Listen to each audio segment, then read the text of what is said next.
용비어 청가에 보면 근심, 지목, 풍역, 불올이라는 말이 있습니다.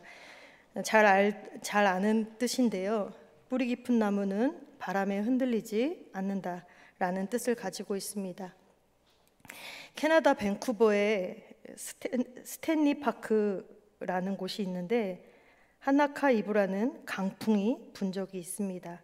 최대 풍속이 시간당 115km의 허리케인급 강풍이었습니다.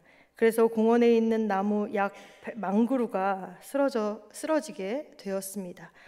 전체 숲의 40% 이상을 차지하던 엄청난 위용을 자랑하던 아름드리 나무들이었습니다.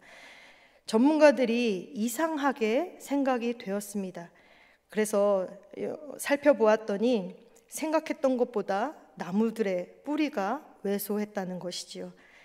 땅에 비옥하고 산산한 지중해성 바람만 불었기 때문에 나무가 뿌리를 깊게 내릴 필요를 느끼지 못했다는 것이 설명입니다.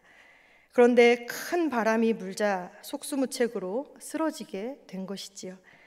그래서 많은 이들이 이렇게 말하였습니다. 바람이 나무를 무너뜨린 것이 아니라 뿌리가 그 바람을 견디지 못한 것이라고.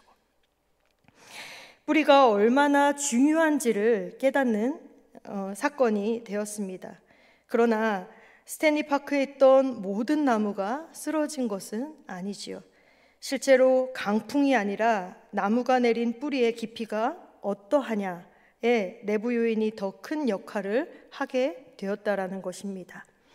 결국 조건이 좋아도 뿌리가 약하면 자빠지고 넘어지게 되는 것입니다. 반대로 조건이 열악해도 뿌리가 강하면 살아날 수 있고 살아낼 수 있다는 것이죠. 우리도 마찬가지입니다. 누구나 인생의 강풍을 경험하게 되지요. 하지만 우리가 무너지는 이유는 강풍 때문이 아니라 우리의 내면의 뿌리가 그것을 견디지 못하고 버티지 못하기 때문입니다. 시련은 외부에서 오지만 좌절, 실패, 절망 등의 무너짐은 내면의 기반에서 오기 때문입니다. 그래서 저와 여러분이 뿌리가 강한 사람이 되기를 소망합니다. 뿌리가 깊고 건강할 때에 우리의 정체성이, 우리의 신앙이, 우리의 관계가, 우리의 조직이 바람에 흔들릴 수는 있어도 쓰러지거나 무너지거나 뽑히지 않게 되는 것이지요. 겉으로 보이기에는 튼튼해 보여도 내면이 비어 있다면 작은 바람에도 쓰러지기 쉬운 것입니다. 그렇습니다. 나무를 살리는 것도 무너뜨리는 것도 결국 바람이 아니라 뿌리라는 것이지요. 여러분은 어디에 뿌리를 두고 살아가고 계십니까? 오늘 말씀에서 바울이 골로새 교회 성도들에게 이렇게 말합니다. 6절, 7절 말씀입니다. 너희가 그리스도 예수를 주로 받았으니 그 안에서 행하되 그 안에 뿌리를 박으며 세움을 받아 교훈을 받은 대로 믿음에 굳게 서서 감사함을 넘치게 하라. 아멘. 첫 번째로 믿음의 뿌리는 사람이 아니라 예수 그리스도께 내려야 합니다. 그런데 바울이 왜 이런 말을 하게 되었을까요? 골로새 교회 성도들이 똑똑해 보이는 사람들을 의지했고 의존했기 때문입니다. 바울이 골로새 교회에 이러한 편지를 쓰게 된 것은 이단 때문이었습니다. 골로새 교회에 지적이고 철학적인 성향을 지닌 사람들이 들어와서 교묘한 말로 사람들을 미혹했기 때문이다 라고 4절 말씀에 기록하고 있습니다. 교회에 이들을 의존하는 사람들이 점점 많아지게 된 것이지요. 왜냐하면 골로새 교회는 믿은 지 얼마 되지 않은 에바브라가 개척한 교회였기 때문입니다. 그는 장사하는 사람이었습니다. 그런데 똑똑한 사람들이 들어오니까 에바브로가 전하는 복음보다 그들을 더 의존하게 된 것입니다. 그래서 바울은 믿음의 뿌리를 사람이 아닌 예수 그리스도께 내리라고 이야기하고 있는 것이지요. 우리 주변을 보면 신앙생활을 하면서 사람에게 기대는 경우가 참 많이 있습니다. 목사님, 부모님, 교회 친구들, 마을지기 혹은 사랑방장들, 이들로 인하여 내가 신앙생활을 하게 되고 교회를 나오게 되고 매개가 되고 나에게 신앙에 영향을 주게 되는 것은 분명합니다. 하지만 문제는 이 사람들이 우리의 신앙의 뿌리가 되어서는 안 된다라는 것이지요. 믿음의 뿌리를 그 사람이 누구든지 예수님을 대신할 수 없다라는 것입니다. 그 사람이 목사일지라도, 그 사람이 나의 신앙의 멘토일지라도, 그 사람이 나의 부모일지라도 예수님을 대신할 수는 없다라는 것이죠. 왜냐하면 사람은 언제든 변할 수 있기 때문입니다. 성경에서 노아를 창세기 6장 9절에서 의인이요 당대의 완전한 자라 그는 하나님과 동행하였다라고 설명하고 있습니다. 그런데 어떻습니까? 그 노아가 포도주를 잔뜩 먹고 취해서 발가벗고 잠에 빠지게 됩니다.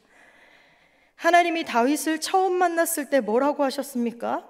사도행전 13장 22절에서 이렇게 기록하고 있습니다. 내가 이새의 아들 다윗을 만나니 내 마음에 맞는 사람이라 하셨습니다. 그런데 밧세바라는 여인을 취하기 위해 그녀의 남편을 죽이는 일을 서스름없이 거행하게 됩니다. 솔로몬이 왕이 될 때 말합니다. 열왕기상 3장 7절 말씀입니다. 주께서 종으로 종의 아버지 다윗을 대신하여 왕이 되게 하셨사오나 종은 작은 아이다. 그랬던 그가 왕이 되고 나서 후궁 700명, 첩 300명을 두는 자가 되었습니다. 하나님이 사도 바울을 사도행전 9장 15절에서 나의 그릇이라고 표현하고 있습니다.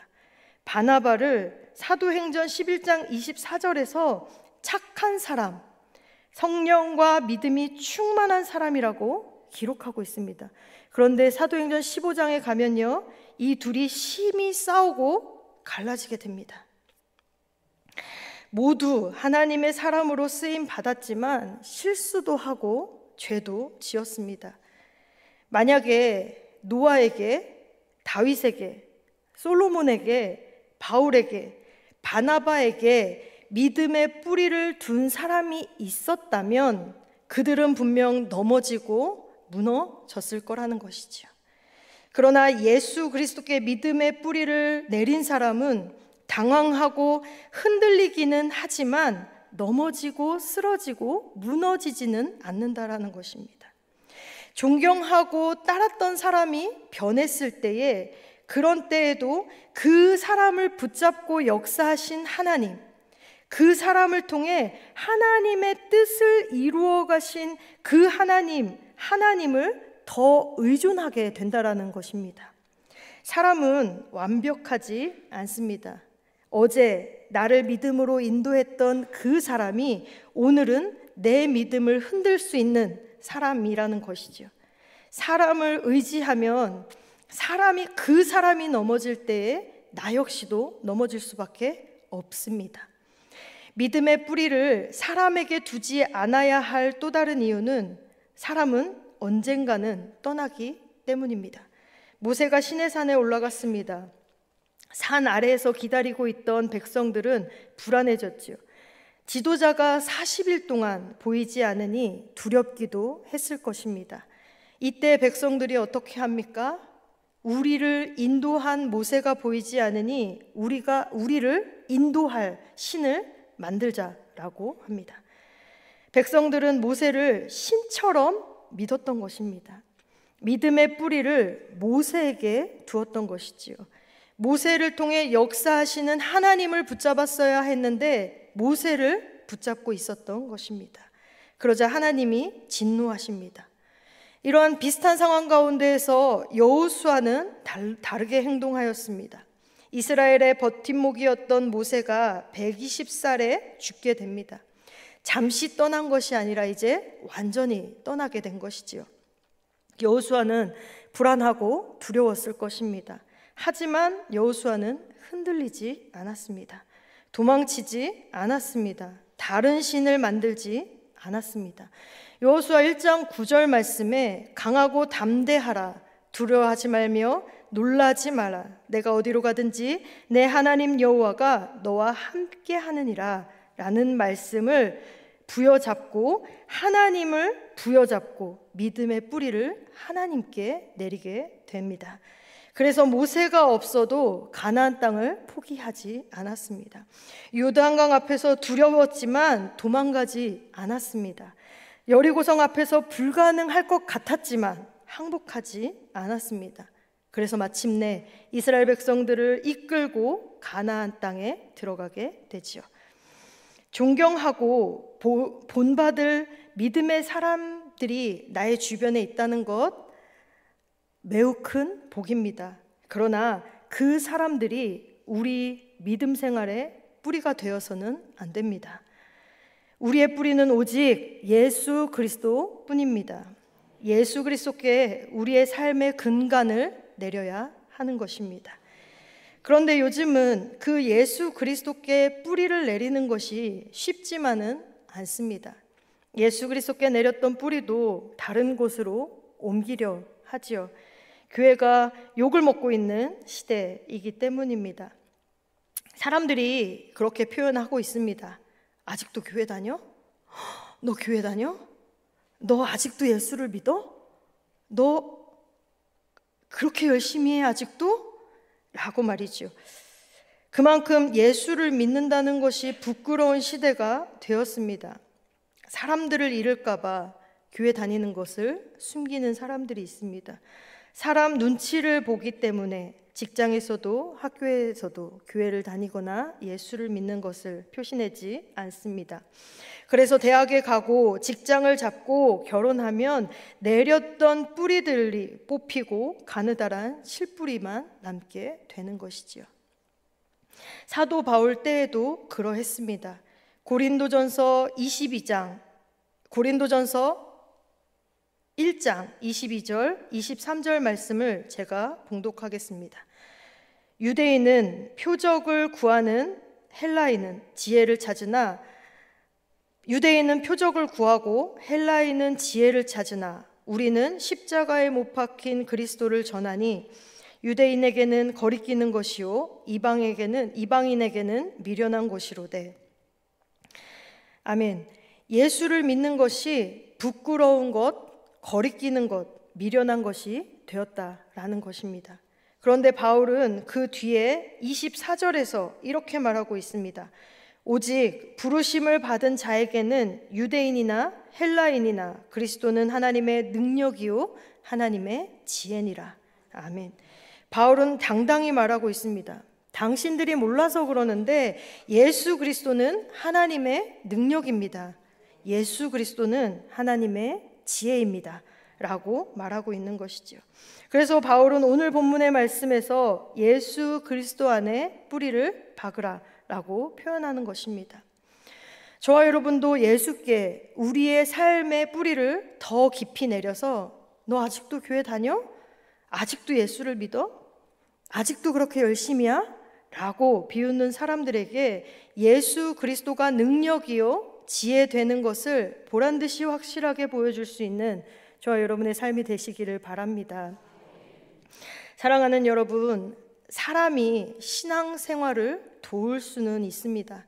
그러나 믿음의 뿌리는 사람이 아닌 오직 예수 그리스도께 내려야 합니다. 두 번째로 믿음의 뿌리를 환경이 아닌 예수 그리스도께 내려야 합니다. 골로새 교회는 바울이 직접 개척한 교회가 아니었습니다. 바울이 골로새를 방문한 적도 없습니다. 에바브로가 골로새에서 160km 떨어진 에베소에 사업차 갔다가 바울을 만나게 되어서 복음을 듣고 개종을 하고 신자가 된 후에 골로새에 가서 교회를 개척하게 된 것이지요. 때문에 교회의 여건이 좋지 않았습니다. 바울이 교회를 개척하고 매우 힘들었습니다. 그런데 막 개종한 사람이 교회를 개척하고 목회를 했으니 얼마나 어려웠겠습니까? 비교적 목회 경험이 풍부했던 바울도 힘이 들었던 일인데 목회 경험이 전무한 에바브로는 얼마나 힘이 들었을까요? 더구나 주변에는 이단과 철학과 율법주의가 교회를 흔들고 있었으니 지금 우리가 보기에는 별것 아닌 것 같지만 당시의 환경은 이 새로 생긴 교회가 무너지기에는 충분했을 수도 있을 것 같습니다. 그래서 바울은 이렇게 표현합니다. 6절, 7절 말씀입니다. 너희가 그리스도 예수를 주로 받았으니 그 안에서 행하되 그 안에 뿌리를 박으며 세움을 받아 교훈을 받은 대로 믿음에 굳게 서서 감사함을 넘치게 하라. 아멘. 힘들수록 우리의 신앙의 뿌리, 삶의 뿌리를 예수 그리스도 안에 두라고 말씀합니다. 바울은 이 말을 한 번만 하지 않았습니다. 골로새서가 4장까지 있는데요. 이 4장을 통틀어서 그리스도 안에, 예수 안에 라는 표현이 19번이 등장하고 있습니다. 이 편지를 쓰는 바울 자신이 그러하였습니다. 바울은 지금 옥중에서 골로새서를 쓰고 있습니다. 형기를 마치면 출소하는 죄수가 아닙니다.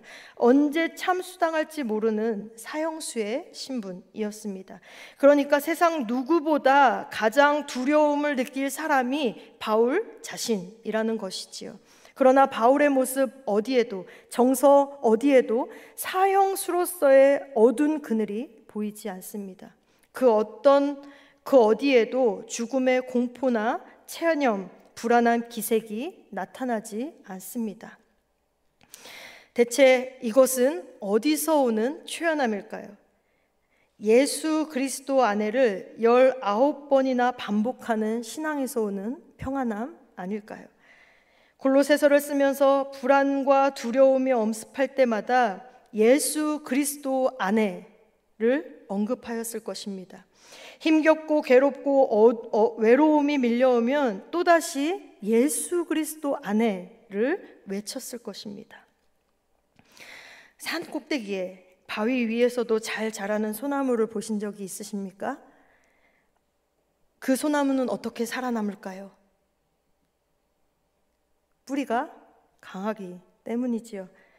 뿌리가 한 방울의 물을 먹기 위해 커다란 바위를 감싸며 뻗어내려갑니다. 한 줌의 흙에 뿌리를 내리려고 사력을 다해 힘을 쓰는 것이죠. 바위와 어두움에 막히면 숨이 막힐 것 같지만 다시 틈새를 파고들어 혼신의 힘을 다해 어두운 땅속을 더듬어 물을 찾아 뿌리를 내리는 것입니다. 그러면서 뿌리가 강해지고 그 뿌리가 소나무를 살리고 지탱해주게 되는 것이지요. 우리도 마찬가지입니다. 숨막혀 죽을 것 같아도 우리의 뿌리이신 예수 그리스도께 혼신의 힘을 다해 찾아갈 때 우리의 믿음이 더 강한 믿음이 될 줄로 믿습니다. 어떤 난간도 헤쳐나갈 수 있게 될 것입니다. 환경이 척박할지라도 삶의 뿌리를 하나님께 받기 위해 사력을 다하여 예배를 하고 기도하고 사력을 다해 말씀을 붙잡고 사력을 다해 섬기는 봉사가 우리의 삶을 지탱하게 할 것입니다. 요셉이 그 대표적인 인물이지요. 창세기 49장 2절에서 말씀합니다. 요셉은 무성한 가지 곧 샘 곁에 무성한 가지라. 그 가지가 담을 넘었도다. 요셉을 무성한 가지로 비유하면서 요셉이 적대자의 담, 애굽의 담, 고난과 절망의 담을 넘었다라고 표현하고 있습니다. 그것이 가능했던 것은 환경이 좋아서가 아니었지요. 삶의 뿌리를 샘 곁으로 뻗었기 때문입니다. 그 샘이 무엇이었습니까? 하나님이십니다. 요셉은 황량하고 메마른 사막 가운데 던져졌습니다. 형들에게 인신매매를 당하였지요. 애굽의 노예가 되었습니다. 성폭력자라는 모함을 받게 되었고요. 억울하게 옥살이도 하게 되었습니다. 그런데 그 아픔들을 견디고 애굽의 총리가 되고 자신을 괴롭혔던 사람들을 용서할 수 있었던 이유가 무엇입니까? 그 순간순간마다 삶의 뿌리를 하나님께로 향하였기 때문입니다. 삶의 뿌리를 하나님께 내리려고 혼신의 힘을 다했기 때문입니다. 그래서 본문 7절의 끝의 말씀처럼 감사함을 넘치게 하는 삶을 살아갈 수 있었던 것입니다. 뿐만 아니라 하나님께 뿌리 내린 신앙이었기 때문에 그의 환경이 감옥에서 왕궁으로 옮겨졌을지라도 여전히 거룩하였고, 여전히 선하였고, 여전히 성실하였습니다.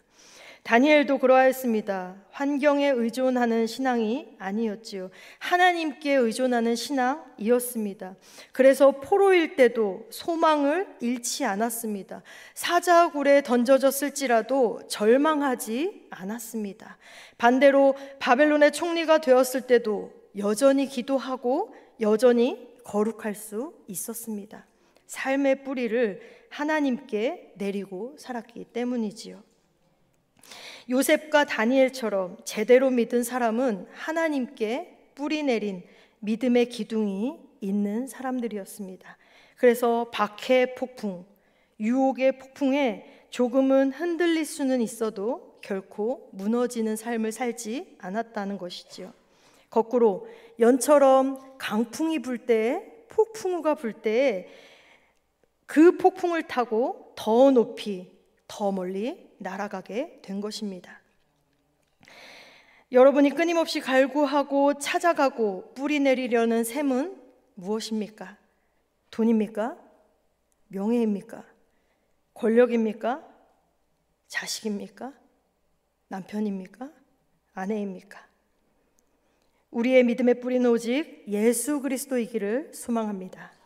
요한복음 4장 13절에서 말씀하십니다. 이 물을 먹는 자마다 다시 목마르려니와 내가 주는 물을 먹는 자는 영원히 목마르지 아니하리니 나의 주는 물은 그 속에서 영생하도록 솟아나는 샘물이 되리라.